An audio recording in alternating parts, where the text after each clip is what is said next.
Obadde okimanyi nti Kabaka Solomon teyakomanga kufuga abantu bokka wabula yafuganga ne zidayimoni? Kino kyasoboka kitya? Waliwo ekitabo kya Solomon kye yawandiika ekiyitibwa The Testament of Solomon, nga kino mu Bible tojja kisangamu, ekiraga engeri gye yazimbamu tempo ey'amaanyi, nga kiraga nti yakozesa zidayimoni okuzimba eno tempo.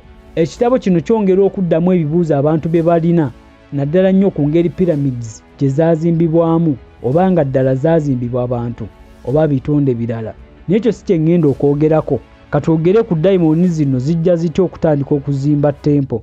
Ekitabo kino engeri gye kyawandiikibwamu kiraga nti Kabaka Solomon yennyini ye yakiwandiika era nga nnyonnyola ebintu nga we byali.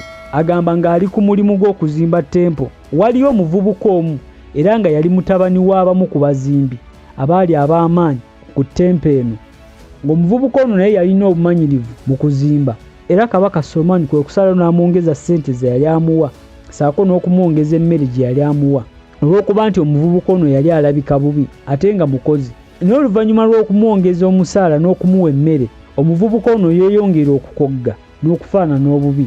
Kino kyasumbuwa nnyo Kabaka, era kwe kutuukirira omuvubuka ono n'amubuuza ekizibu ekyali kimuliko. Omuvubuka n'amunnyonnyola ng'amugamba nti Kabaka newankubadde ompa emmere na buli kimu, naye waliwo ekintu ekijja ne kibaako ebintu byekinsikamu mu kibatu kyange ne kitwala n'emmere gy'oba ompadde. Ng'ebyo n'omuvubuka ono abigamba Kabaka. Olw'okuba nti Kabaka yali ayagala nnyo ono omuvubuka oluvannyuma lw'okumunnyonnyola bino byonna embeera gye yali ayitamu, bw'atyo ekintu kino kyamutabula obwongo, ng'azzeeyo mu lubiri agamba nti yatandika okubikkula ebitabo eby'edda, ssaako n'okusaba Katonda amuwa amagezi ku butya bw'ayinza okuyamba omuvubuka ono. Era bw'atyo nga wayise ennaku agamba nti malayika yajja gy'ali ng'eyina empeta, nga mu mpeta omwo mwalimu ejjinja, era nga mu jjinja eryo lyennyini mwali muwandiikiddwamu erinnya, naye erinnya lino teyasobola kulyogera. Malayika ng'amaze okuleetera Solomon empeta eno, yamulagira buli kimu engeri gye yali agenda okugikozesa okuyamba omuvubuka, era bw'atyo yayita omuvubuka n'amunnyonnyola buli kimu engeri gye yali agenda okukozesaamu eno empeta. Era bw'atyo Kabaka n'akwata empeta eno n'agiwa omuvubuka ng'amugamba nti ekintu kino bwe kinaakomawo agikitunuzeemu, akigambe nti mu maanyi agali mu linnya eriri mu mpeta eno Kabaka Solomon akuyita, era n'amutegeeza nti talina kutya buli kimu kyonna dayimoni ky'anaamugamba, wabula bw'anaaba amaze okukitunuzaamu empeta eyo ng'amaze okwogera ebigambo byali amugambye, adduke buddusa ajje n'ewa Kabaka. Omulenzi ekiro nga yeebase obudde bwe bumu, ekintu kino kyamulumba era n'akola nga Kabaka bwe yali amulagidde okukola. Ekintu kino kidayimoni ne kijja nga kimugoberera okutuuka we yayingira munda ewa Kabaka. Bw'atyo bwe yatuuka ewa Kabaka n'amutegeeza nti yali akoze nga bwe yali amulagidde, nga dayimoni eno mu kano akaseera yali wabweru w'omulyango nga yeegayira omuvubuka aleme ogiwaayo ewa Kabaka. Katono nnyo kambategeeze kano. Gw'alina bizinesi ng'oyagala okukolera akalanga ak'eddoboozi akayita bakasitoma abo, oba dduuka oba mudaala oba boutique, kyonna kye kiri, enamba egy'oli mu kulaba kujja okusindika WhatsApp message osobole okumanya ebisingawo. Era bw'atyo Kabaka Solomon agenda ofuluma wabweru, yalaba dayimoni eno ng'eri mu ngeri y'olulimi lw'omuliro, naye ng'eri mu ntiisa nnyingi saako n'okkankana. Era bw'atyo n'obukamba obungi yabuuza dayimoni eno erinnya lyayo, era n'emugamba nti yali eyitibwa Onias. Era mu kaseera ako Kabaka yatandika okugikwasa emirimu egy'okukola, n'agiwa emirimu egy'okusitula amabulooka saako n'ebintu ebirala ebyali bikozesebwa mu kuzimba eno tempo. Oluvannyuma yagiragira okugenda ewa mukama waayo eyali agitwala, emugambe nti Kabaka Solomon yali amwetaaga. Ng'amaze okuginafuya buli kimu ng'ebuulira mu ye, yakwata empeta eno n'agigiwa, era n'agiragira engeri gy'egenda ogikozesaamu ng'etuuse ewa mukama waayo. Bw'etyo yagenda dayimoni eno, lwatuuka ewa mukama waayo ng'ono yali omulangira wa zidayimoni zonna, nga dayimoni eno baali bagiyita Belzebul.